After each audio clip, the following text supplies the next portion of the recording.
Shalom, Ibu Bapak dan saudara-saudari sekalian yang dikasihi Tuhan Yesus Kristus. Puji Tuhan, saat ini kami semua dapat berjumpa. Kami bersyukur ada kesempatan untuk merenungkan sebagian firman Tuhan yang diambil dari Mazmur. Sebelumnya, marilah kita bersama-sama berdoa, minta bimbingan dan bantuan daripada Roh Tuhan. Marilah kita berdoa. Bapa di dalam surga, terima kasih Tuhan. Atas kemurahan Engkau, kami semua dapat merenungkan sebagian dari firman Tuhan. Kiranya Tuhan membantu kami semua. Roh Tuhan menguasai hati kami masing-masing. Tolong saya Tuhan, supaya saya dapat menjelaskan dengan baik. Dan tolong teman-teman yang mendengarkan dapat mengerti. Dan kami semua dapat melaksanakan apa yang Tuhan ajarkan melalui firman Tuhan. Terima kasih Tuhan, kami serahkan ini di dalam tangan Tuhan Yesus Kristus. Kiranya Tuhan memberkati kami semua. Amin. Ibu, Bapak, saudara-saudari sekalian, puji Tuhan, kita saat ini diberi kesempatan untuk mempelajari bersama Mazmur 132. Saya akan menjelaskan Mazmur 132 ini sekaligus menunjukkan PowerPoint kepada Anda semua. Saya undang Anda semua menyiapkan Alkitab Anda sendiri, mengikuti pendalaman Alkitab ini sambil membuka Alkitab Anda. Karena kalau ada referensi Alkitab, nama Alkitab, pasal dan ayatnya akan ditunjukkan di PowerPoint. Sebagian teks Alkitabnya saja yang akan ditunjukkan di PowerPoint. Tidak seluruh teks Alkitabnya ditunjukkan di PowerPoint. Kalau kita melihat Mazmur 132 ini, kita dapat melihat ada dua bagian besar. Bagian pertama yaitu di ayat 1 sampai dengan ayat yang ke-10, yaitu yang akan kita pelajari hari ini.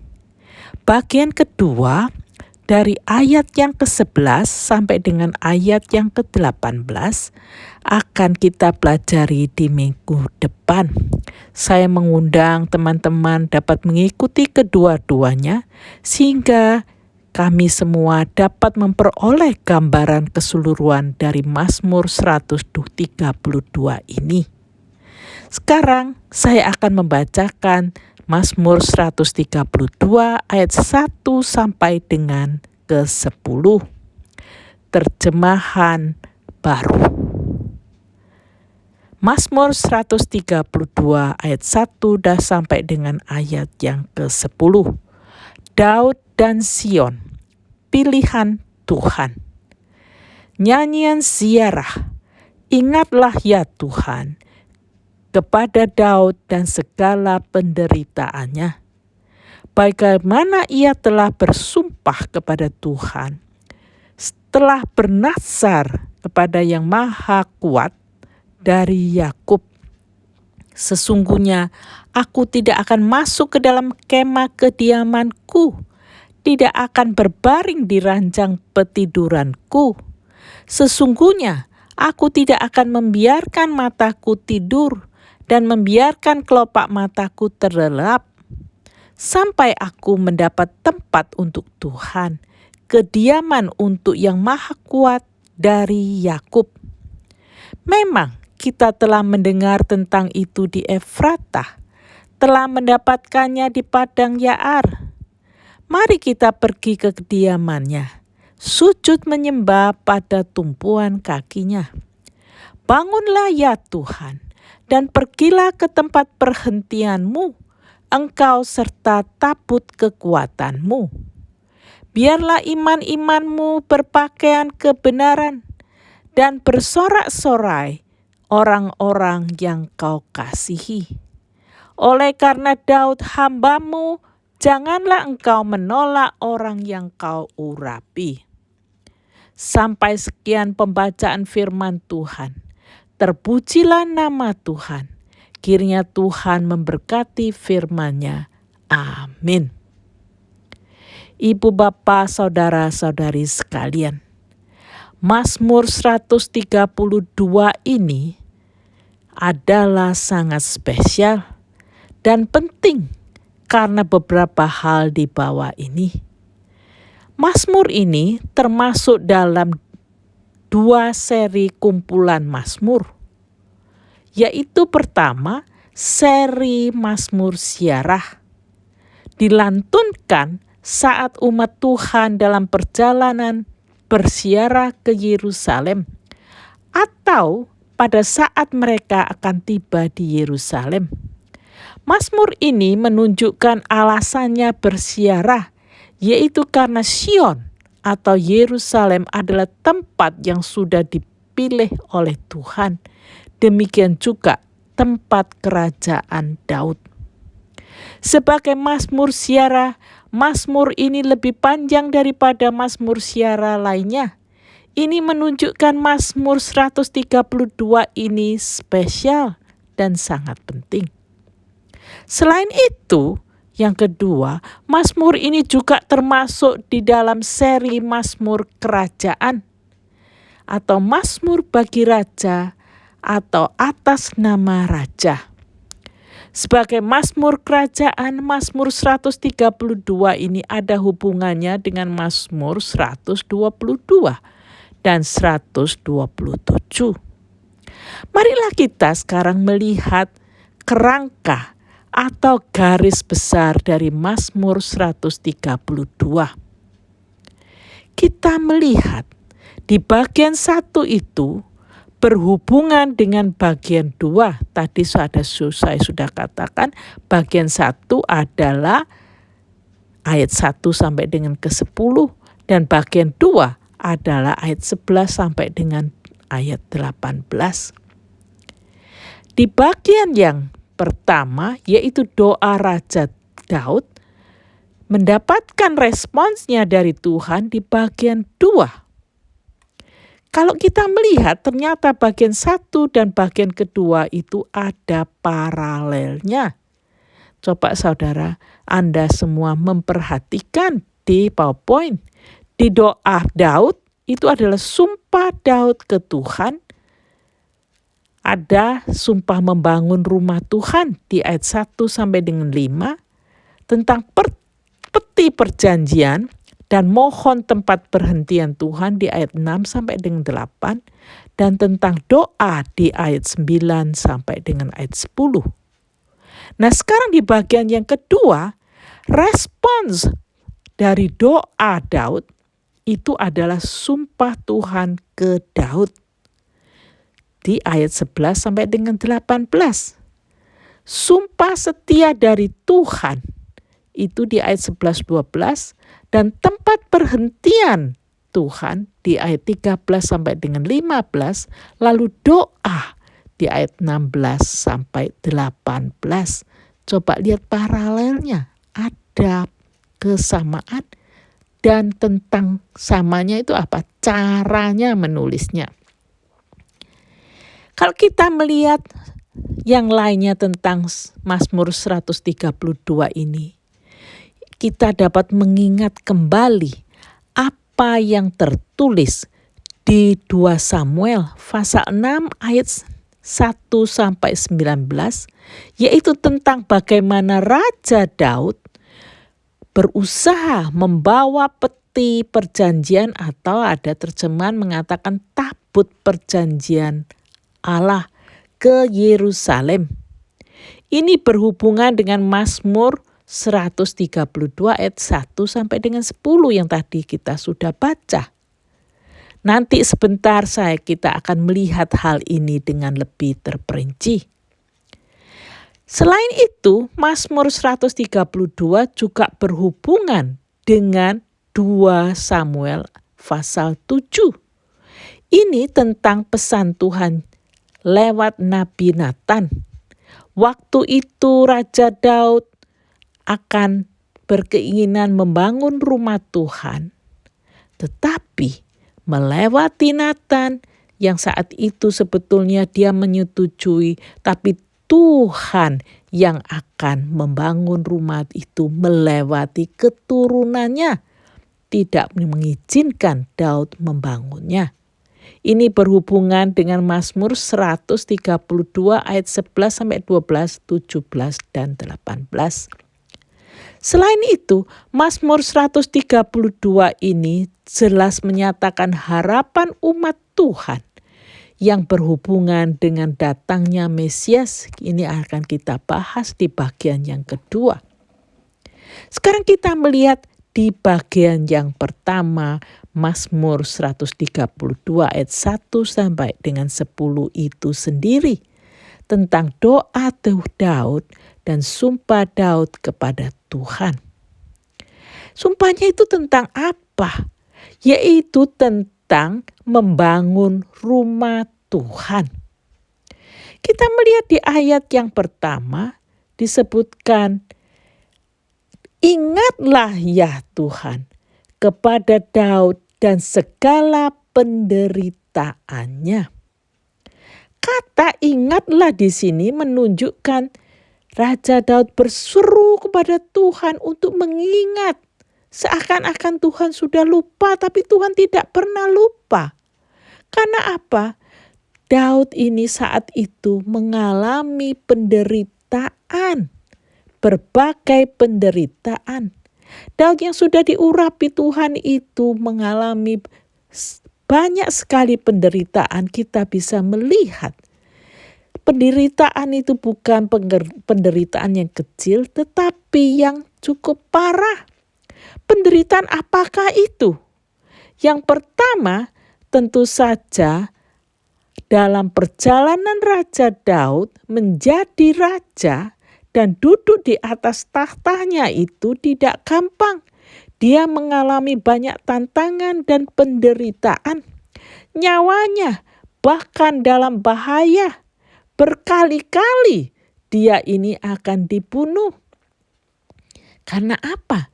Karena Raja Saul iri dan marah dan dengki terhadap Daud setelah Daud dapat mengalahkan Goliat dengan bantuan Tuhan, seperti tertulis di 1 Samuel pasal 18 ayat 7 sampai dengan 9.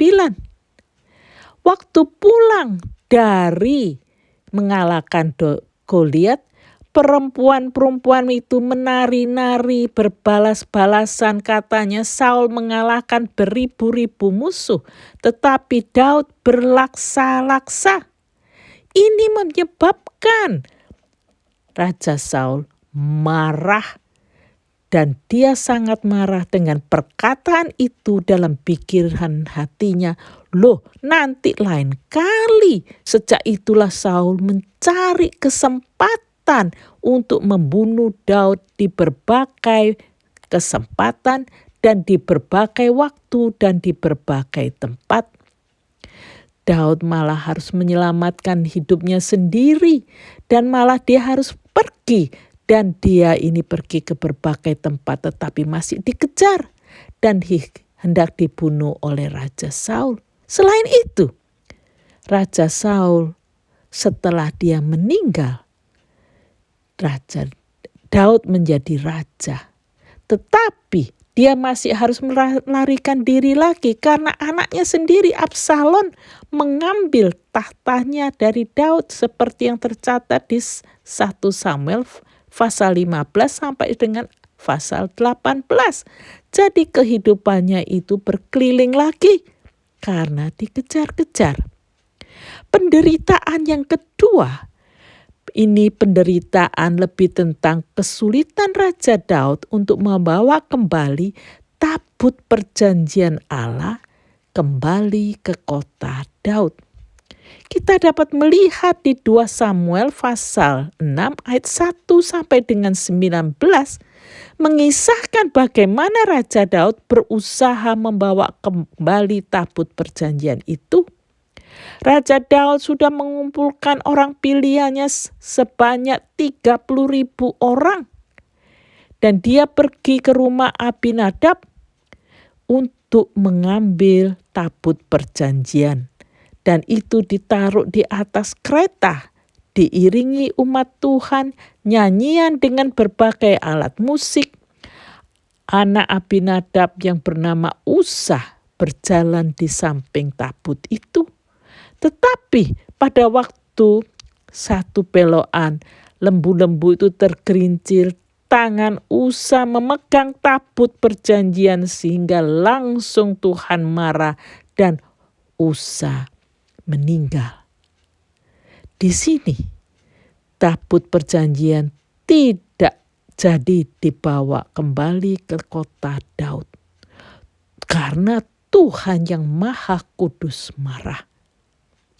Dan dibawalah tabut perjanjian itu ke Obed Edom di rumahnya dia. Orang Gad selama 33 bulan lamanya. Seluruh anggota rumah tangga Obed Edom diberkati oleh Tuhan. Setelah usaha yang kedua itu disertai dengan pengorbanan seekor lembu dan seekor anak lembu setiap 6 langkah, diiringi sorak-sorai dan bunyi sangkakala, serta korban keselamatan dan korban bakaran untuk Tuhan, barulah tabut perjanjian Allah itu berhasil dipindahkan ke kota Daud. Penderitaan yang ketiga, yaitu penderitaan karena penolakan Tuhan terhadap dinasti Daud, seperti yang disebutkan di Mazmur 89 ayat 39 sampai 54. Raja Daud sebagai orang yang diurapi Tuhan merasa sangat menderita karena merasa Tuhan marah kepadanya dan kasih setianya meninggalkannya. Perhatikan kata-kata yang digunakan Daud di Mazmur 89 tadi. Ada kata-kata Tuhan engkau sendiri menolak dan membuang. Menjadi gemas kepada orang yang kau urapi, yaitu Raja Daud sendiri. Membatalkan perjanjian dengan hambamu, menajiskan mahkotanya laksana debu, melanda segala temboknya, membuat kubu-kubunya menjadi reruntuhan. Semua orang lewat di jalan merampoknya dan ia menjadi celah bagi tetangganya. Engkau telah meninggikan tangan kanan para pahlawan dan telah membuat semua musuhnya bersuka cita. Juga kau balikkan mata pedangnya dan tidak membuat dia dapat bertahan dalam peperangan. Engkau menghentikan kegemilangannya dan tahtanya kau campakkan ke bumi. Kau pendekkan masa mudanya, kau selubungi dia dengan malu. Berapa lama lagi ya Tuhan engkau bersembunyi terus-menerus, berkobar-kobar murkamu laksana api? Nah, disinilah Raja Daud merasa Tuhan meninggalkan. Dan di sini tuh diteruskan. Siapakah orang yang hidup yang tidak mengalami kematian, yang dapat meluputkan nyawanya dari kuasa dunia orang mati? Di manakah kasih setiamu yang mula-mula ya Tuhan, yang telah kau janjikan dengan sumpah kepada Daud dan kesetiaanmu? Di sini Raja Daud meminta kepada Tuhan. Dari bahasa-bahasa yang disebutkan di sini, dia merasa telah dilupakan oleh Tuhan. Dan dia di sini makanya dikatakan penderitaan. Teman-teman di dalam Kristus, di saat pandemi COVID dengan virus yang makin mengganas seperti sekarang, banyak umat Tuhan yang mengalami berbagai penderitaan. Kita bisa mendengar banyak orang mengalami terpapar COVID. Banyak yang sakit, bergumul, kehilangan kesehatan. Orang berbagai umur. Sekarang ini banyak orang-orang yang masih usianya muda. Bahkan ada orang yang kehilangan orang yang dikasihi. Hampir setiap hari mendengar ada teman keluarga teman yang meninggal karena COVID-19. Keluarganya sedih, sudah kehilangan, juga tidak dapat memberikan penghormatan terakhir karena tidak bisa ikut menghadiri upacara pemakaman karena PPKM. Saya baru 2 hari yang lalu dulu bekas mahasiswa saya, ayahnya meninggal. Dia mengatakan kepada saya, sedih Bu, tidak bisa menghadiri karena ini mau perjalanan pun tidak bisa. Dan minggu yang lalu juga ada satu, dulu mahasiswa saya, ibunya meninggal. Juga dia sedih, gak bisa ikut. Dan dia bersyukur sekarang ini ada Zoom, bisa mengikuti. Ada orang yang hamba Tuhan, umurnya baru 43 tahun, baru juga meninggal. Kehilangan, penderitaan untuk keluarga, dan kehilangan usaha dan lain sebagainya. Mungkin juga ada yang bisa bertanya seperti Raja Daud di Mazmur 89 ayat 50. Di manakah kasih setiamu yang mula-mula ya Tuhan, yang telah kau janjikan dengan sumpah kepada Daud demi kesetiaanmu? Ini mungkin dipertanyakan kepada Tuhan dari orang-orang yang menderita seperti penderitaan Raja Daud. Sekarang kita melihat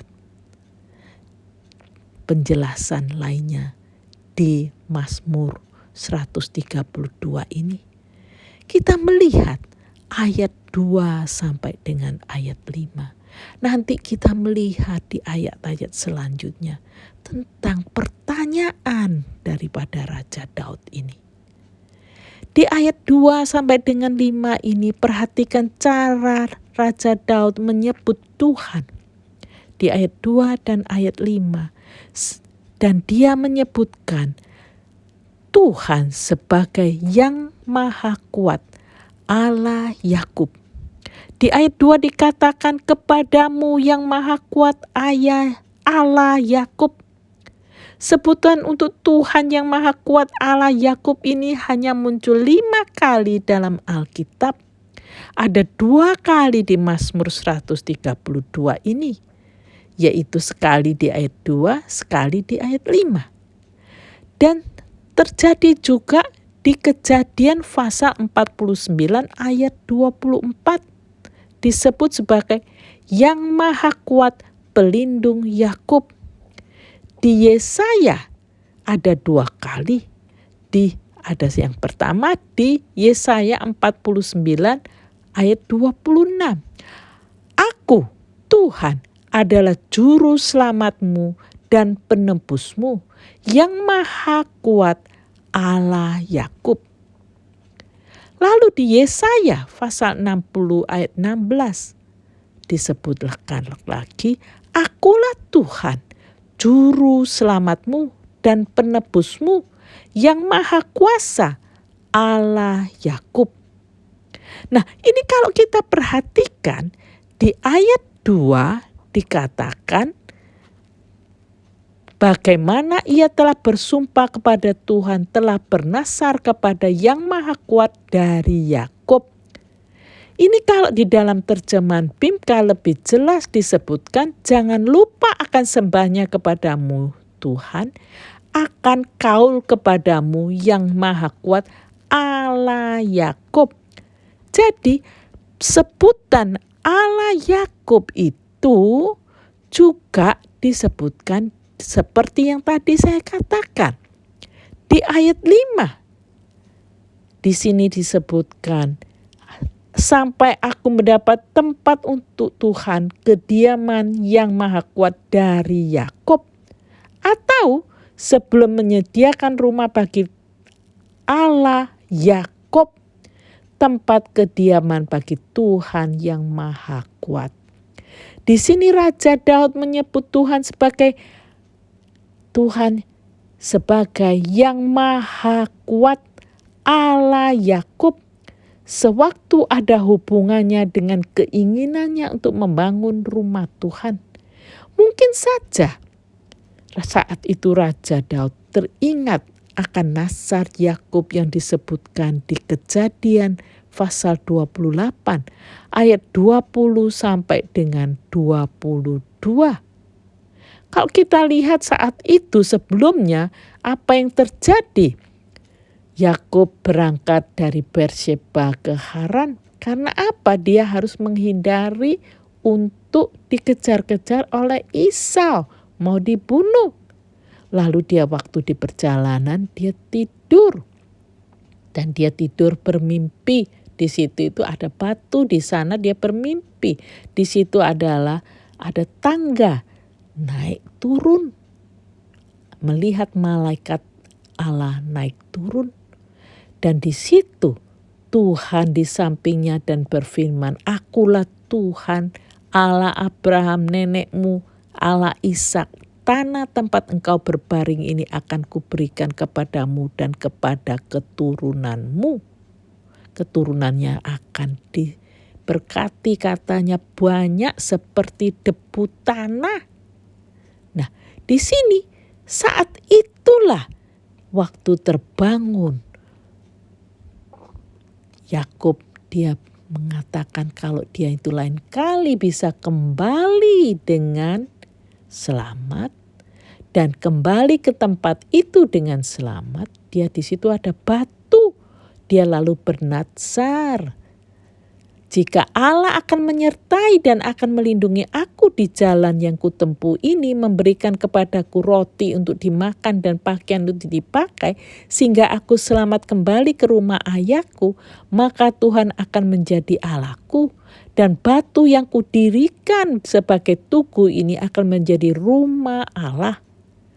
Dari segala sesuatu yang engkau berikan kepadaku akan selalu kupersembahkan 1/10 kepadamu." Nah, ini disebutkan Allah Yakub ada hubungannya dengan akan membangun rumah Allah.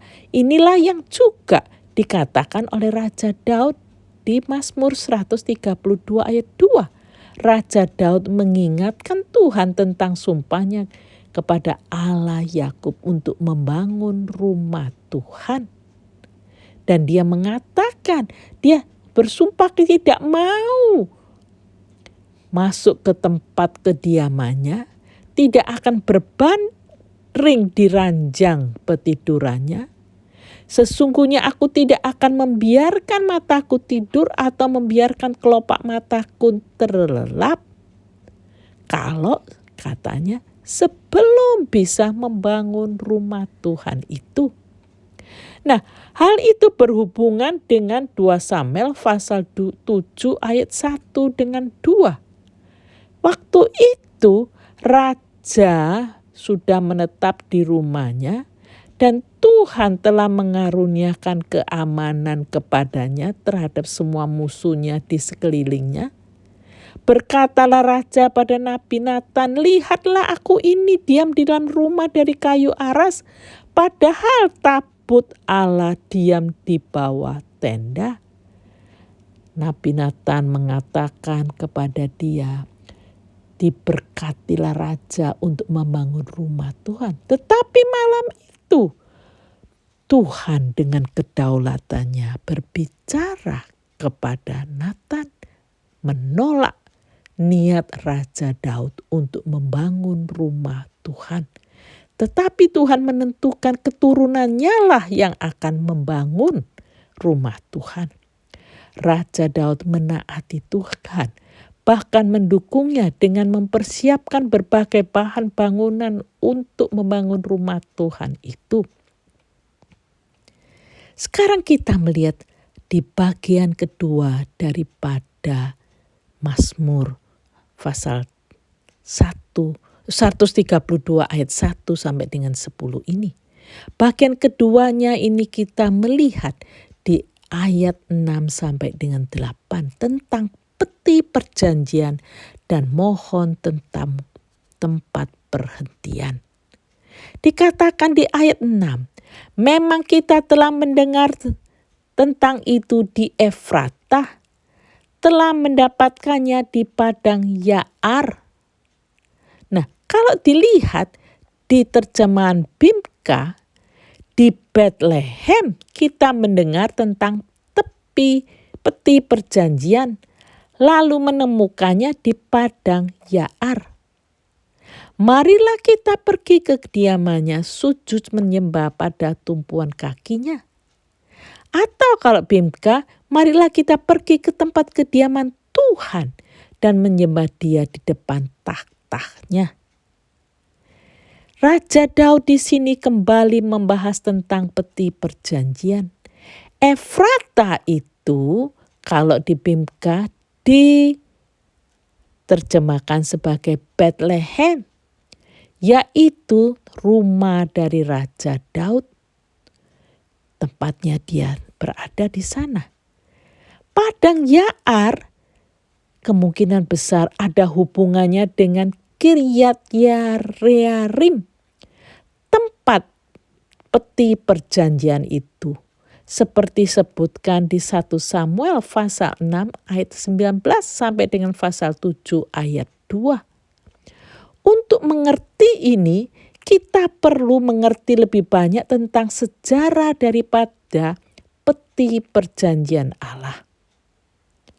Kita melihat di masa Imam Eli, umat Israel kehilangan tabut perjanjian Allah setelah 2 kali dikalahkan oleh orang Filistin. Tabut perjanjian Allah itu dirampas orang Filistin. Dikatakan di 1 Samuel pasal 4 ayat 11. Lagi pula tabut Allah dirampas dan kedua anak Eli yaitu Hofni dan Pinehas tewas. Kalau dilihat selanjutnya di 1 Samuel pasal 5, setelah itu tabut perjanjian Allah dibawa berpindah-pindah tempat ke Asdod, ke Gad, ke Ekron. Mengapa? Karena di berbagai tempat itu tangan Tuhan keras menekan rakyat di sana, mendatangkan tulah borok-borok, semua menjadi takut. Bahkan pada waktu di Asdod, tabut perjanjian Allah diletakkan di sampingnya dewa mereka. Dewanya itu dewa Dagon, akhirnya jatuh berantakan. Besoknya didirikan lagi, jatuh lagi, mereka menjadi takut. Di 1 Samuel pasal 6, setelah 7 tahun di daerah Filistin, tabut perjanjian Allah itu dikembalikan ke Israel dengan menggunakan kereta baru yang diletakkan juga benda-benda emas, ditarik 2 lembu yang menyusui, belum pernah dipasang kuk tanpa orang. Dan lembu-lembu itu mengerti dia harus kemana, yaitu harus pergi ke Bet-Semes, berhenti di ladang Yosua. Ini menunjukkan bahwa Tuhan yang maha kuasa itu dan Tuhan yang maha suci itu memang hadir. Tentang tabut perjanjian itu melambangkan tentang kuasa Allah dan tentang kehadiran Allah. Orang Bet-Semes tidak tahan di hadapan Tuhan yang Maha Kudus. Beberapa orang yang mengintip ke dalam peti perjanjian itu dibunuh. 70 orang. Lalu tabut perjanjian itu dikirim ke Kiryat Yearim. Inilah hubungannya tentang Yaar tadi itu, yaitu Kiryat Yearim. Di 1 Samuel pasal 6 ayat 21.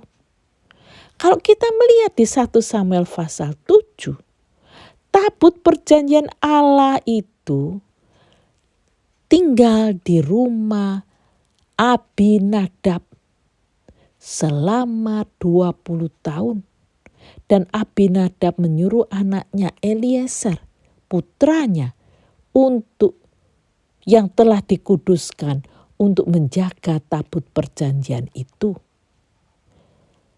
Kalau kita melihat, jadi kemungkinannya di sini di ayat 6 dan 7 dari Mazmur 132 ada hubungannya dengan perpindahan tabut perjanjian Allah dari Kiryat Yearim ke Yerusalem. Inilah sejarahnya tentang ini. Kalau kita melihat di ayat ke-8 dari Mazmur 132. Bangunlah ya Tuhan dan pergilah ke tempat perhentianmu, engkau serta tabut kekuatanmu. Kalau di dalam Bimka lebih jelas dikatakan, datanglah dan tinggallah di rumahmu ya Tuhan, bersama peti perjanjian lambang kuasamu. Ayat ini menyatakan permohonan kepada Tuhan untuk melindungi atau menyelamatkan Sion. Sesuai dengan permintaan Daud untuk bangunlah dan bangkitlah ya Tuhan, karena tempat perhentianmu atau disebut tempat peti perjanjian ini. Peran tabut perjanjian Allah itu penting untuk melindungi dan melepaskan umatnya dari serangan musuh. Dan juga penting juga karena itu melambangkan kuasa Tuhan. Ini ada hubungannya dengan apa yang dikatakan di Bilangan pasal 10 ayat 35 sampai dengan 36.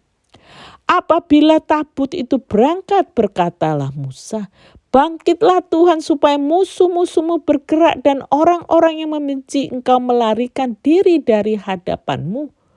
Dan apabila tabut itu berhenti, berkatalah ia, kembalilah Tuhan kepada umat Israel yang beribu-ribu laksa ini. Doa daripada Musa pada waktu itu.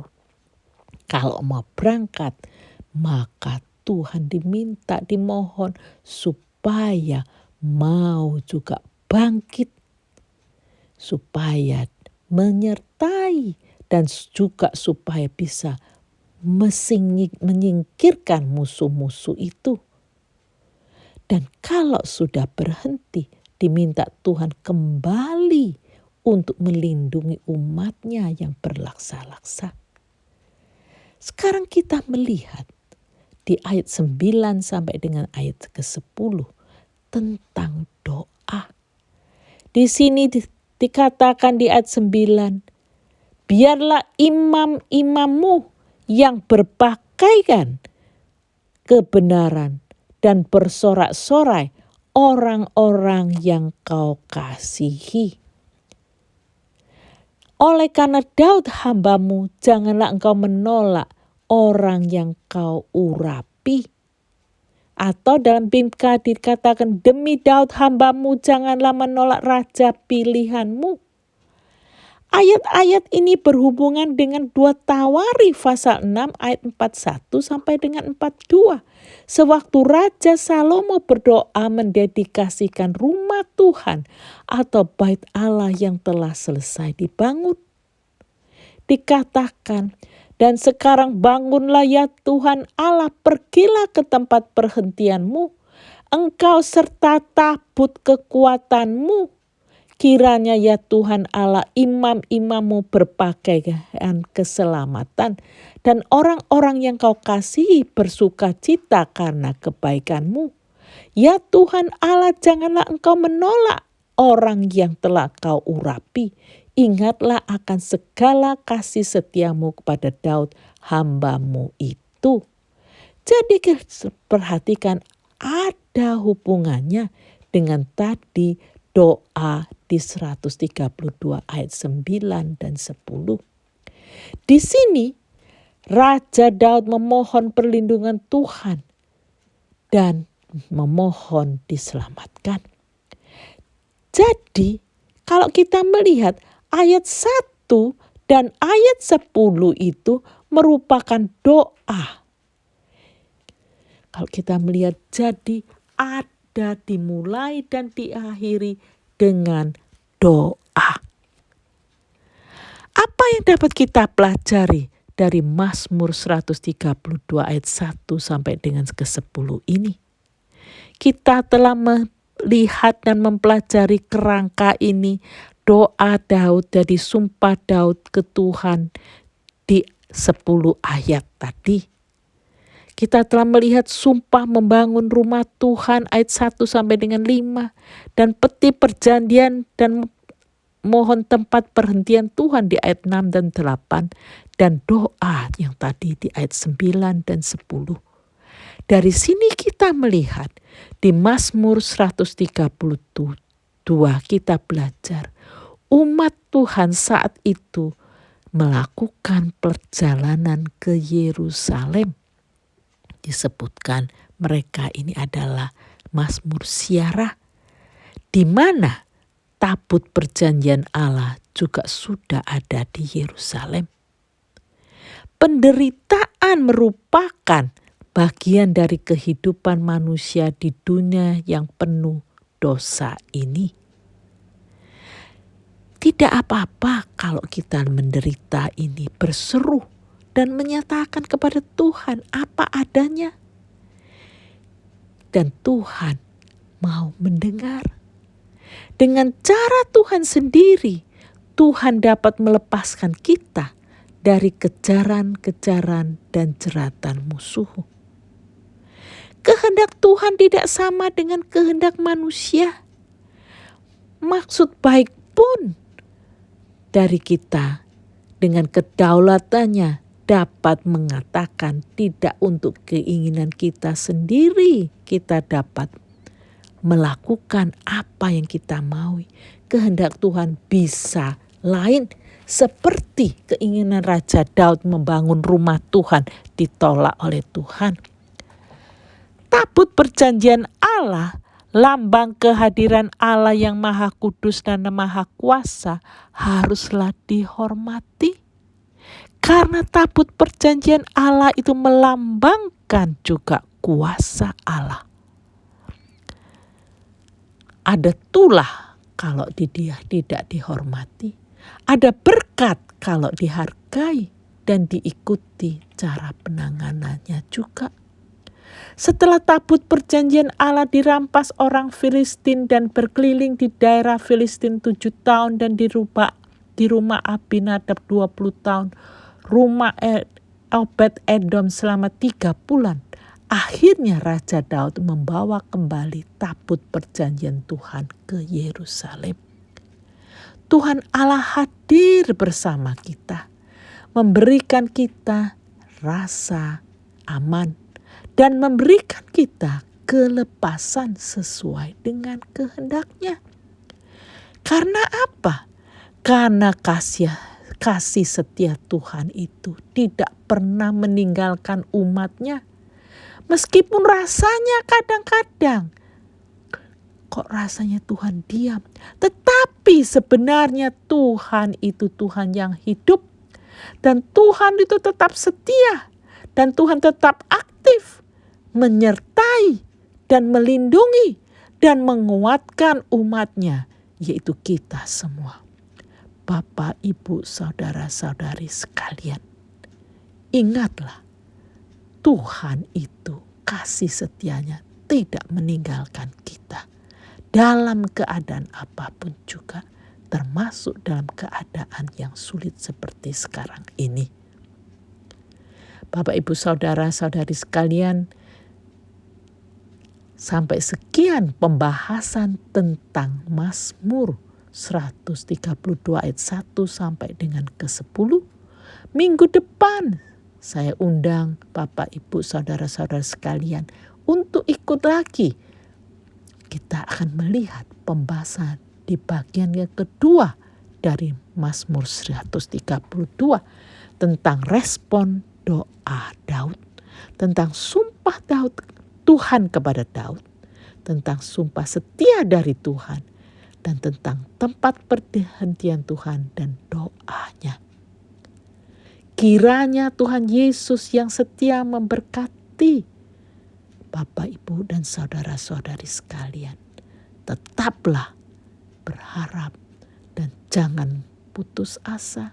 Percayalah kepada kasih setia Tuhan yang terus menyertai kita semua. Amin. Puji Tuhan, kami semua sudah merenungkan sebagian firman Tuhan. Marilah kita semua bersyukur dan kita semua datang kepada Tuhan di dalam doa. Bapa di dalam surga, terima kasih Tuhan, kami sudah merenungkan sebagian firman Engkau. Tolong kami semua Tuhan dapat melaksanakan apa yang Tuhan telah ajarkan. Dan bantu anak-anak Engkau yang sudah mendengarkan. Tolong Tuhan berkati anak-anak Engkau di mana saja berada. Tolong Tuhan berkati di dalam kesehatan masing-masing. Secara jasmani dan secara rohani. Berkati mereka di dalam rumah tangga masing-masing. Dalam hubungan dengan sesama di dalam keluarga. Kami juga berdoa, kiranya Tuhan berkati Tuhan anak-anak Engkau di dalam pekerjaan. Juga Tuhan yang mencari pekerjaan, Tuhan tolong buka jalan. Kami juga berdoa Tuhan, kiranya Tuhan juga membantu yang sekolah atau kuliah, Tuhan berkati mereka semua. Terima kasih Tuhan, kami berdoa kiranya Tuhan membantu dan menolong anak-anak Engkau yang sakit. Kuatkan dan sembuhkan mereka satu persatu. Kuatkan kami semua berdoa di dalam nama Tuhan Yesus Kristus. Kiranya Allah Bapa memberkati semua saudara-saudara semua. Dan juga Allah Putra menolong teman-teman semua. Dan Allah Roh Kudus membimbing teman-teman semua.